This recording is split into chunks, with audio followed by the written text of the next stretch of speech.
ظاهرة الشخير مشكلة تصيب ملايين الناس، مسببة لهم مشاكل في التنفس وارتفاعا في ضغط الدم.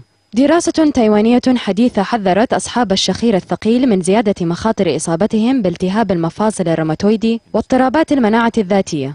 الدراسة التي قام بها علماء من جامعة تايبي الطبية التايوانية شملت حوالي 1420 شخصا يعانون انقطاع التنفس أثناء النوم.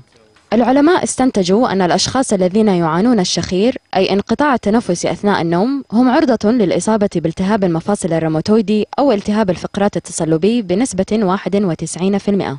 ويرجحون أن التفسير يكمن في حقيقة أن انقطاع التنفس أثناء النوم يمكن أن يؤدي إلى التهاب في الأوعية الدموية في جميع أنحاء الجسم، والتي قد تكون بمثابة حافز لحدوث التهاب المفاصل.